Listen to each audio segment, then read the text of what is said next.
उनको यकीन था कि बाबा की एक झलक उनको उनके कष्टों से मुक्ति दे देगी। एक बूढ़ी औरत जो महीनों से बीमार थी, बुखार छूट नहीं रहा था, वो अपनी 16 साल की पोती के साथ इस यकीन से आई थी कि बाबा की चरण राज मिलते ही वो भली भांति चंगी हो जाएगी। एक विधवा का बच्चा बीमार था, वो अपने बच्चे को ठीक होने की उम्मीद लगाकर उसको लेकर बाबा के सत्संग में आई थी।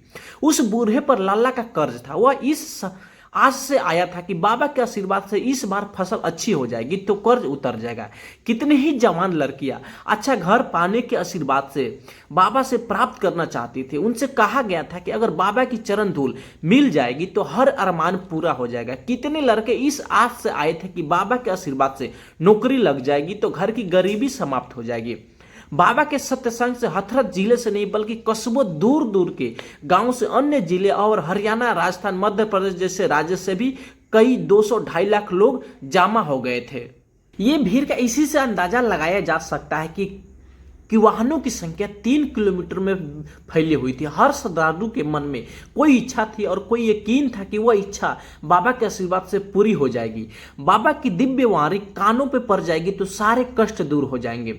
भोले ग्रामीण और उससे भी भोली ग्रामीण महिलाएं कितनी आशाएं लेकर बाबा के सत्संग में आई थी। धर्म का सबसे ज्यादा डर औरतों में फैलाया जाता है। धर्म और धर्म के ठेकेदारों की सेवा औरतों से ही कराई जाती है। उनसे कहा जाता है कि यदि उन्होंने ऐसा नहीं किया तो उनके पूरे परिवार पे प्रलय आ जाएगा। तो ऐसे सत्संग में औरतों की उपस्थिति सबसे ज्यादा होती है। बाबा के सत्संग में भी औरतें अपनी पतियों के बच्चों के साथ बड़ी संख्या में आई थी। कोई ट्रैक्टर ट्रॉली पर लदकर आया था तो कोई बस में, कोई टेम्पो पकड़ के आया था तो कोई किराए की गाड़ी पर लेकर आया था, कोई बस में तो कोई अपने दोपहिया वाहन पर। लेकिन उनकी वापसी 4 कंधों पर हो रही थी। उनके लोगों को एक ही एम्बुलेंस में एक एक ऊपर डालकर ले जाया जा रहा था। उनके औरतों को तो बस की सीटों पर लिटाया दिया गया था और सीटों पर जब जगह भर गई तो बस की जमीन पर लिटाया जाने लगा। जिस बस में जिंदा आई थी उसी बस में लाश बनकर भेजा जा रहा था, क्योंकि वो मौत का सत्संग था और बाबा ने यमराज बनकर सबकी जान हर ली थी। हथरस में बाबा के सत्संग में भाग दौड़ में तो एक दूसरे के पैरों तले कुचल कर मारे जाने वालों में 7 नन्हे मासूम बच्चे और पुरुषों के अलावा मरने वाली सारी की सारी औरतें हैं। उत्तर प्रदेश के हथरस जिले के सिकंदरा राव में 2 जुलाई मंगलवार की दोपहर नारायण सरकार विश्व हरि भोले बाबा नाम के एक बाबा ने सत्संग का आयोजन किया था। ऊंचे मंच पर बाबा अपनी पत्नी के साथ विराजमान थे। सामने विशाल मैदान में कोई 2.5 लाख लोग, जिसमें बड़ी संख्या महिलाएं और बच्चे उपस्थित थे, भीषण गर्मी में बैठे बाबा का प्रवचन सुन रहे। अचानक मंच पर बाबा उठकर खड़ा हुए। सेवादारों ने आवाज लगाना शुरू की, बाबा अब जा रहे हैं, आप लोग उनकी चरण ले लो और अपने कष्टों और पीड़ा से मुक्ति हो जाओ। भीड़ बिना सोचे समझे उठकर बाबा की ओर बढ़ने लगे। इससे पहले कि बाबा नजरों से चले जाए, भीड़ उन तक पहुंचना चाहती थी। बाबा की चरण पाकर अपने कष्टों से मुक्ति पाने के लिए ही तो इतनी दूर से आए थे। किसी भी तरह चरण तो मिलना ही चाहिए, वरना आना ही बेकार हो जाएगा। भीड़ एक दूसरे पर चढ़कर बाबा के निकट किसी भी हाल में पहुंचना चाहती थी। धक्के पर धक्के लोग खा रहे थे, चीख पुकार और कोहराम मच रहे थे। तभी एक औरत धक्का खाकर भीड़ में उसी के शरीर पर, उसके सिर पर चढ़कर बाबा की ओर लपकी। फिर कई औरतें, बच्चे गिरे। भीड़ उनको कुचलते हुई बाबा की तरफ बढ़ती जा रही थी। लेकिन किसी का भी चीख बाबा के चरण से बढ़कर कुछ नहीं था। आगे दलदल से भरा खेत था, कईयों का पैर फिसला, वे एक एक करके गिरने लगे। पीछे से उमड़ रही भीड़ ने कोई परवाह नहीं किया। वे तो बस किसी तरह बाबा तक पहुंचने के लिए जोर लगा रहे थे और बाबा अपने सेवादारों के बीच अपनी कार की तरफ लपके जा रहे थे। उनके पीछे दलदल में लोग एक के ऊपर गिरे जा रहे थे, रौंदे जा रहे थे। उनकी चीख बाबा के कानों को सुनाई नहीं दे रही थी। दलदल में नीचे दबे लोग मुंह और नाक में गीली मिट्टी भर चुकी थी। उनकी सांसें रुकती जा रही थी और एक नहीं, दो नहीं, कई 100 से ज्यादा लोग कपटों से मुक्ति पाने की आशा से जीवन से मुक्ति पा रहे थे। मगर बाबा ने उनकी ओर एक बार भी पलट कर भी नहीं देखा।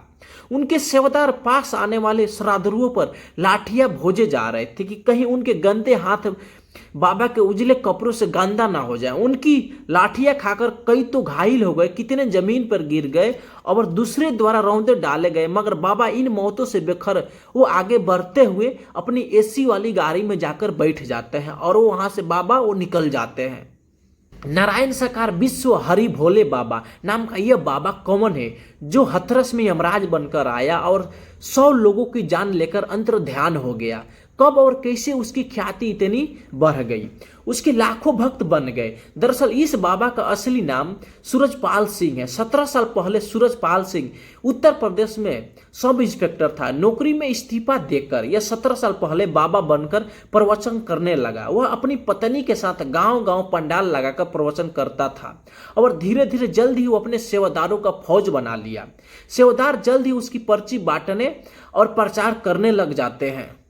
ये बाबा चमत्कार कर सकते हैं। बाबा पापों और कष्टों से मुक्ति दिला सकते हैं। बाबा की वाणी से परमात्मा का वास है।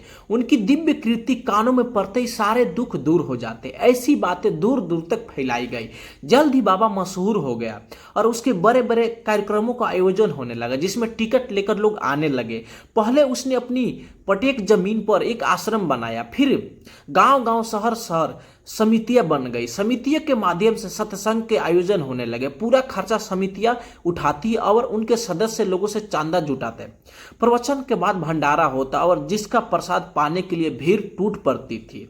बाबा महंगे सूट बूट और आंखों को काला चश्मा चढ़ाकर चांदी के चमकते सिंहासन पर बैठता और प्रवचन करता। उसकी आस्था का साम्राज्य फैलने लगा और जल्द ही लाखों और करोड़ों में खेलने लगा। सत्ता से नजदीकियां बन गई। पुलिस प्रशासन अब उसके जेब में रखने लगा।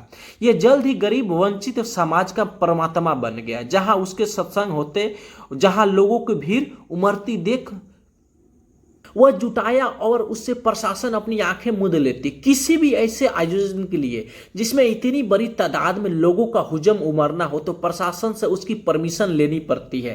कार्यक्रम की अनुमति के लिए क्षेत्र के थाना प्रभारी और चौकी इंचार्ज से लेकर बीट के सिपाही तक की रिपोर्ट लगती है। मगर बाबा की कार्यक्रम में इतनी बड़ी तादाद लोगों के आने के बावजूद कभी किसी ने कोई सवाल जवाब नहीं किया और उसको हर सत्संग के लिए चुटकियों में अनुमति मिलती रही। मजेदार बात तो यह है कि पुलिस में बाबा के कई अनुयायी थे। बाबा के सत्संग आयोजित होते ही अनुयायी पुलिस की वर्दी उतारकर बाबा के सेवादार बन जाते और पूरी व्यवस्था देखते रहते। बाबा बता रहे थे कि जनता के मूल मुद्दों गरीबी, बेरोजगारी, बीमारी और तमाम दूसरी समस्याओं का समाधान सरकार के पास नहीं, भगवान के पास है। ऐसा करके बाबा सरकार को बड़ी राहत दे रहे थे। तो बाबा पर उंगली कैसे उठती? यही वजह है कि 150 मौतों के बाद जो एफआईआर पुलिस ने दर्ज की है उसमें तो बाबा का नाम ही नहीं है। सैकड़ों लोग गंभीर घायल अवस्था में अस्पतालों में जिंदगी और मौत की जंग लड़ रहे हैं। 150 लोगों की जान बाबा लेकर फुर हो गया। मगर योगी बाबा की पुलिस उसको गिरफ्तार करने की भी कोशिश भी करती नजर नहीं आ रही है। उल्टे योगी बाबा बयान दे रहे हैं कि हम पता करेंगे कि हादसा किसी के साजिश तो नहीं है। लानत है ऐसी शासन और प्रशासन पर। लेकिन उस मासूम बच्चों की हालत देखो जो हाथ में दूध की बोतल लिए दलदल में अपनी माँ की लाश में चिपका बैठा है। उसका पूरा बचपन और किशोरावस्था जो उसकी माँ की छत्र छाया और सुरक्षा में बीतना था वह सहारा इस सरकार उसके पाले हुए बाबाओं ने छीन लिया। उस बूढ़ी दादी से पूछो उसके दिल पर क्या गुजर रही होगी जो अपनी 16 साल की पोती की लाश के पास बैठी यही सोच रही होगी। बेटा बहू पूछेंगे कि उनकी इकलौती बेटी कैसे मर गई तो क्या जवाब देगी? बेचारी उस आदमी से पूछो जो दोनों हाथों से एक बच्चा उठाए हुए अपनी बीबी की लाश को टुकुर टुकुर देख रहा है। जैसे वो अभी उठकर खड़ी होगी और कहेगी लाओ मुन्ने को मुझे दे दो, तुम दोनों को उठाकर चले जाओगे कहाँ और कैसे लेकर जाओगे? एक एक आदमी की पीड़ा अगर पूछी जाए तो हृदय फट जाएगा। मगर सरकार की सेहत पर उनके कोई दुख का असर नहीं दिख रहा। वो मरने वालों के परिजनों को 2-2 लाख और घायलों को 50,000 की रकम देकर अपने फर्ज से मुक्त हो जाएगी सरकार। हर बार हर हादसे के बाद ऐसा ही होता है। जब तक हम धार्मिक चक्रव्यूह से बाहर नहीं निकलेंगे तब तक ऐसा ही होता रहेगा।